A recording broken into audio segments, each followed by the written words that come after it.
secret police or their masters in the KGB ever found out what they were doing, they would be arrested, interrogated, and most likely summarily executed.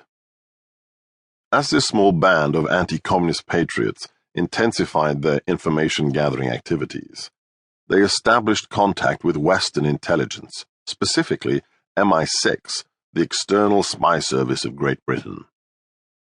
Now, the information about what the Union of Soviet Socialist Republics, the USSR, was doing in Central Europe and how it was flagrantly in breach of the commitments it had made to its erstwhile allies at Yalta, would reach a government that could actually use that information to subvert Moscow's plan to enslave countries such as Paul's beloved Hungary.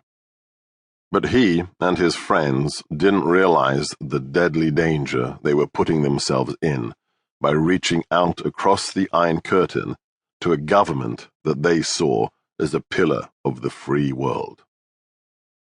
Working through a courier who could move across the border between captive Hungary and free Austria, Paul and his team would send coded reports to London via Vienna. But one day, in the spring of 1950, the courier was kidnapped off the streets of the Austrian capital, smuggled into Hungary, and dumped in the headquarters of the Hungarian secret police. The courier was eventually murdered, but not before his captors had tortured and interrogated him and uncovered the identities of the student spies, Paul included. Capturing the courier and identifying the band of young anti-communists had been made easy by the treachery of a senior British spymaster. Kim Philby, a member of the Cambridge spy ring, the most infamous band of Soviet double agents of the Cold War, had been at the end of the chain of intelligence reporting that went from Paul and his friends across Europe to the headquarters of His Majesty's Secret Intelligence Service. Ensconced at the heart of the British spy establishment, Philby and his treacherous comrades were in the perfect place to encourage the identification of anti-communist patriots behind the Iron Curtain, recruit them in the cause of freedom and democracy, and eventually betray them to the occupying Soviet forces or the indigenous secret police machinery. Here, it should be noted that the treachery of Philby's spy ring was not limited to Hungary, but reached across Central and Eastern Europe and even to the Balkans, prepared as they were to sacrifice as many persons as necessary for the greater glory of Karl Marx and the utopia of communism. Soon, Paul and his friends were arrested. At the headquarters of the Hungarian secret police, Paul was tortured for weeks before being sentenced in a communist show trial at the age of 20 to life in prison.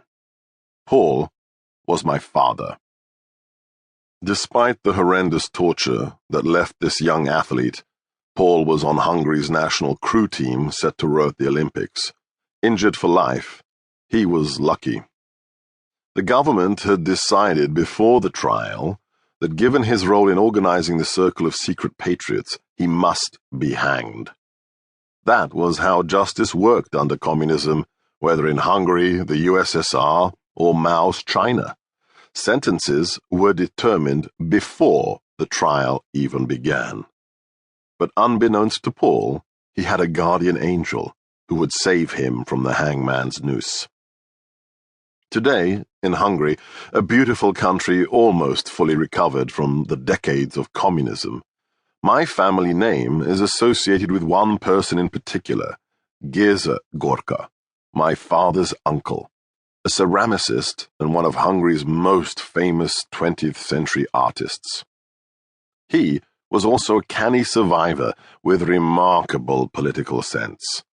In the turbulent world of Central Europe in the 1930s, 40s, and 50s, his work was sought after by collectors of every political stripe and regime, no matter which ideology they followed.